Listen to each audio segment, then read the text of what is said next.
twist out the cork. Frasier's a laughing show. I like laughing shows. What are you talking about? Well, some shows you can hear people laughing and some you can't. Wonder Years. No one's laughing. Is it funny? We'll never know. In a world where canned laughter sitcoms are flatlining, it's a brave choice to move away from the now more popular single camera setup to a multi-camera live audience sitcom. But that's what you're looking at in the form of the third show to be based in the universe of The Big Bang Theory, Georgie and Mandy's First Marriage. Today we're taking a look at the pilot episode of the new spin-off and if it stands a chance to compete with the ratings giants that were The Big Bang Theory and Young Sheldon. You're watching Matthew Rogers. In popular culture content we digest on social media, network television appears to be irrelevant and a dying medium. Many Twitter users' only exposure to Young Sheldon may only be whatever this is. You understand any of that?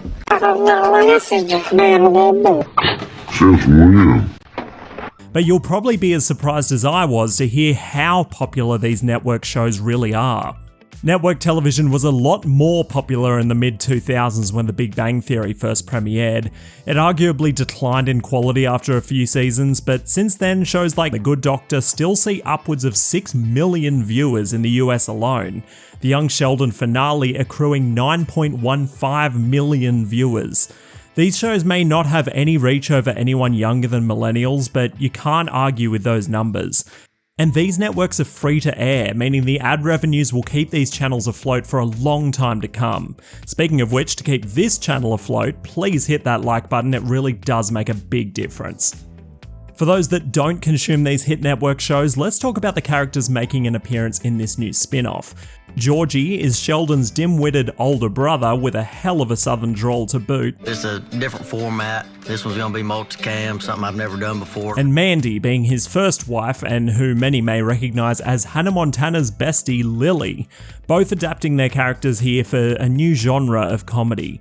If you think about it, we're seeing a completely different acting style from this cast. Pausing for laughter, longer takes, there's a lot of adjustments to the filming style for a multi-camera sitcom.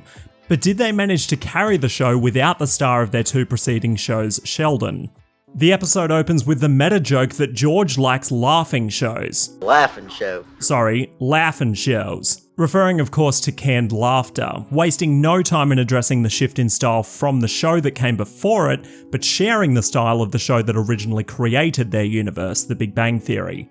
Georgie makes the point that I'm about to make in criticism of this show.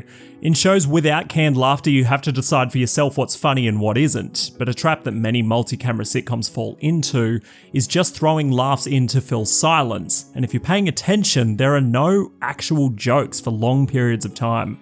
What's your education? 11th grade. And who has the clipboard? And who has this thing? Okay, when you put it that way, it seems a little unfair. We are briefly introduced to Mandy, who just put their baby to sleep, and we learn they're living with Mandy's parents. Cut to the opening credits, and we're treated to a tango between our leading cast members. Quite a punchy and attention-grabbing intro, if I'm honest. But a quick side note, stingers, the little musical grabs that introduce and punctuate scenes, are an important tone setter in comedies. Some popular ones, of course, being Family Guy, and the bassy whoosh of The Big Bang Theory. Both go hand in hand with their counterpart. But after the tango intro, the musical stings between scenes here are all tense piano and violin stabs. Oh.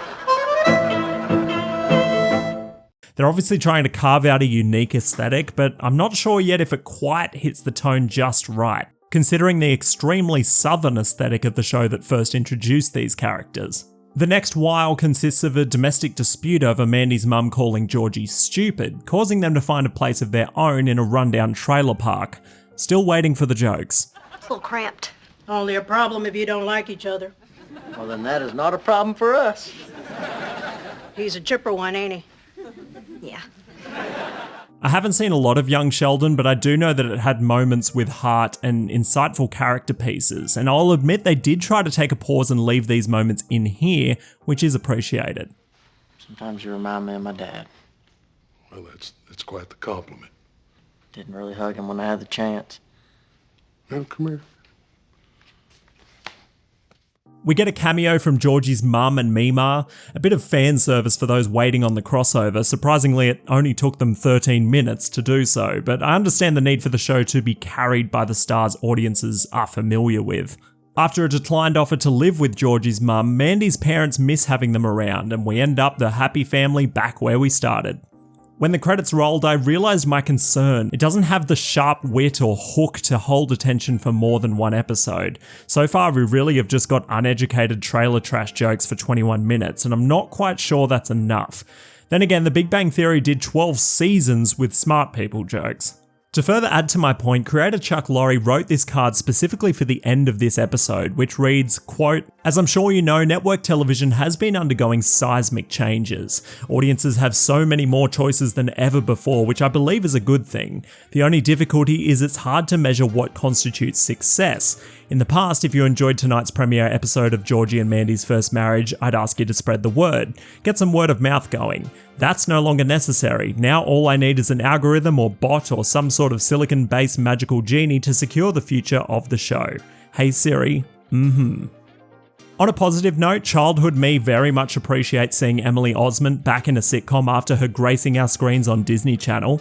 Sheldon, of course, got a brief couple of mentions in this episode, and they sure loved a Sheldon cameo in Young Sheldon, both voiceover and live action. This may be an insane comparison, but similar to what they're doing with the Penguin in the Batman universe, which is so far not mentioning Batman at all, not mentioning the character at the center of their universe may prevent overshadowing and probably is the way to go. I don't think anyone expects this show to overtake those that came before it, but I guess we'll have to see if it's enough to hold the major viewership they've upheld so far. Speaking of transitioning genres and filming styles, I've recently been watching a lot of Kevin Can F*** Himself and thoroughly enjoying it. To give you the overall premise, it starts as a happy-go-lucky sitcom, but before you get too comfortable, the camera follows the stereotypical sitcom wife out of the room, and the show constantly transitions into a very tonally dark drama, punctuated by brightly lit sitcom scenes featuring her husband, canned laughter and all. So if you want to see a unique spin on genre-bending dramedies, I highly recommend watching Schitt's Creek's Annie Murphy in Kevin Can F*** Himself. But until next time, you can keep up with what I'm watching by following me on TikTok, Twitter, and Letterboxd, which are all linked in the description. But for now, this is Matt Rogers, and that is all.